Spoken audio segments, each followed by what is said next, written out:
Sabe, existem histórias que tocam a gente de um jeito especial, que falam sobre o peso do tempo e o poder imenso da memória. E hoje a gente vai mergulhar em uma delas, a jornada tocante de Hermit em Meio Século de Solidão. Uma reflexão poética sobre o que é, afinal, viver no passado.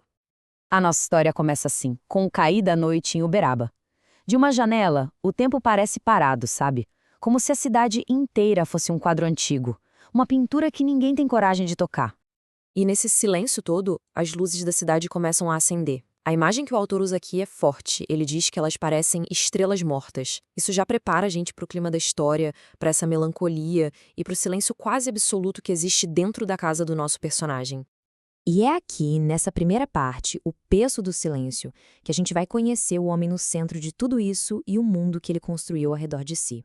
Ou melhor, o que sobrou desse mundo. Esse é o Hermite. Beirando os 50 anos, ele tem um ar meio de professor europeu que já se aposentou. Ele vive cercado por paredes azuis e por quebra-cabeças montados, talvez como uma forma de tentar colocar alguma ordem num mundo que para ele parece todo fragmentado. E olha que frase poderosa para descrever o que ele sente. Ela transforma um sentimento em algo palpável.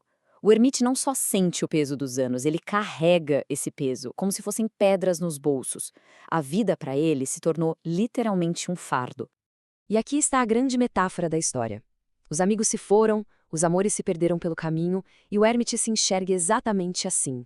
Uma peça solta de um quebra-cabeça que a vida nunca deixou ele terminar de montar. No fim das contas, ele acabou virando amigo da própria solidão. Mas a gente sabe que até a solidão mais profunda pode ser interrompida. Em O Perfume da Memória, um objeto simples vai se tornar a chave que abre um mundo que estava trancado há muito tempo. Tentem visualizar a cena. A casa é vazia, mas a cabeça do Hermes está a mil, cheia de pensamentos, e a única luz vem de um candeeiro antigo, uma herança de família. Um objeto que um dia iluminou caminhos, mas que hoje é só uma relíquia, uma lembrança de quem veio antes. Esse candeeiro está sobre um gaveteiro, tão antigo quanto ele, e é ali dentro que o Hermit encontra outra relíquia. Um objeto que vai conectar ele com o passado de um jeito, nossa, totalmente inesperado e poderoso. E aí acontece o momento que muda tudo. Ele abre a gaveta e encontra um lenço. Quando ele pega, sobe um perfume que desafia o tempo, que nem dá para descrever com palavras. Um cheiro guardado não só no tecido, mas na alma. E por um segundo, o tempo para. Fica essa pergunta no ar, né? Um cheiro pode mesmo parar o tempo? Bom, para o Hermit, a resposta é um sim gigantesco. E não só parar, esse cheiro faz o tempo voltar. É assim que a gente entra na terceira parte, um passado em cores. E se preparem, porque o contraste aqui é brutal. A escuridão do presente vai dar lugar para a luz vibrante do passado. A viagem é num piscar de olhos. O perfume joga o Hermit 30 anos para trás. De volta para os dias de universidade, para os pátios onde a vida pulsava de um jeito que ele já tinha até esquecido. De repente, o mundo cinza fica todo colorido. Onde antes tinha silêncio, agora tem risada, discussões, sonhos, as vozes dos amigos, os olhares. Tudo volta a ser tão vivo quanto naquela época. É uma explosão de sentidos que resgata ele daquele presente mudo. E é aqui que a gente entende o tamanho do contraste. No passado, o Hermit era inteiro. Ele estava com os amigos e, mais importante, ele estava com aquele, a pessoa com quem ele dividia sonhos e uma atração que nunca foi dita em voz alta.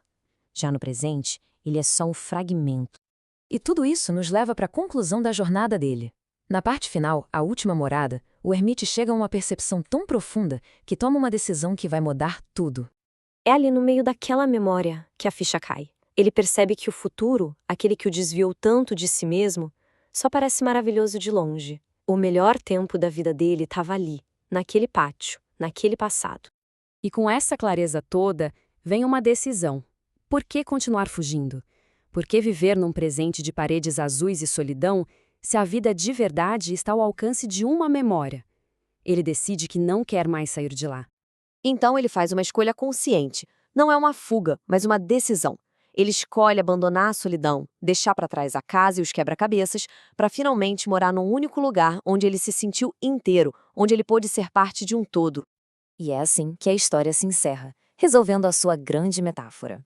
Ali, naquele passado vibrante, que agora não corre mais, o Hermit encontra o seu verdadeiro lar. O lugar onde as peças do quebra-cabeça finalmente estavam todas no lugar.